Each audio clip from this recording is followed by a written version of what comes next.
Hello, welcome to HoboRec Bold Sessions. Today I'm going to talk about my favorite vocal chain of compressors.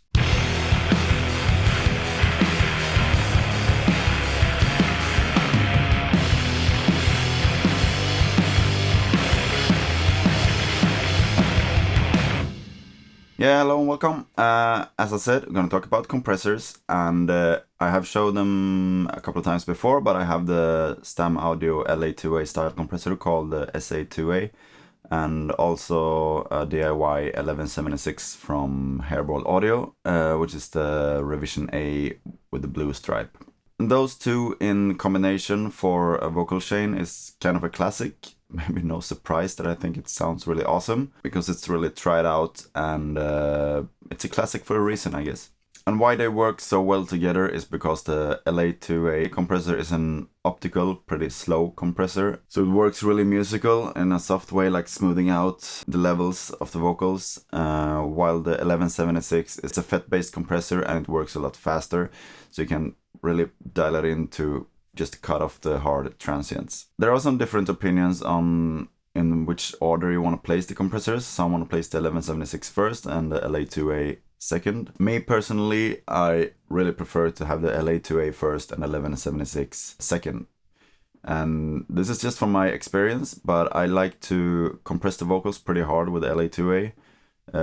Usually around 7 to 10 dB, or sometimes between 10 and 20 dB. And I find that with the real analog compressors, you can compress it a little bit harder than with plugins. I don't know why, but it seems to me, at least as in most cases, that plugin compressors sound a bit more pushed and weird when you compress them really hard, while the hardware still sounds smooth and nice. But one thing that is an issue with the LA-2A, and I've experienced with other compressors too, like it lets through a piece of the sound first before it starts working. At the beginning of each line or each verse, you're gonna get a little bump, and then it starts working and it works smooth after that.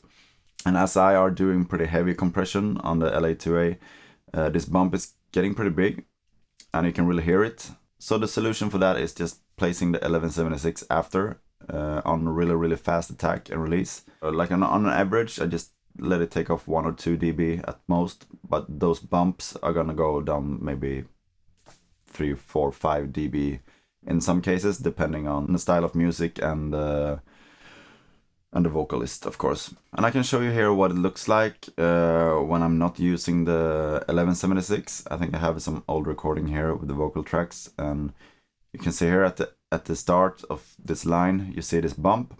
And as I said, it's nothing special for the Stam Audio SA-2A. I've tried the Golden Age LA-3A style compressors. They are doing the same thing.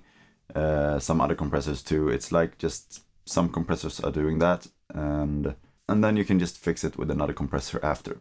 Usually compression sounds better in a chain where you let several compressors work together instead of just one compressor do all the job on its own.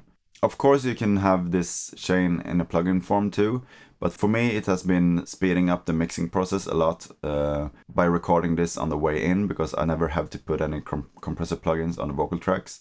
I'm starting to get pretty confident on how much compression I can put on the way in. So I actually never ran into the problem where I have been feeling, well, damn it, I should have used less compression here. If anything, I put more compression on it afterwards, but usually now these days it's just finished. In most cases I don't even use an EQ, because I think picking the right microphone and do the right kind of compression takes care of it all. And aside from plugins, there are a lot of other compressors you can choose from. You should be able to do this with basically any optical compressor and a FET-based compressor after it. Or before, depends on what you like, and you should try out both ways. But for me, this is what works, and I'm really happy with this setup right now, and we'll see what comes in the future. So thank you so much for watching, and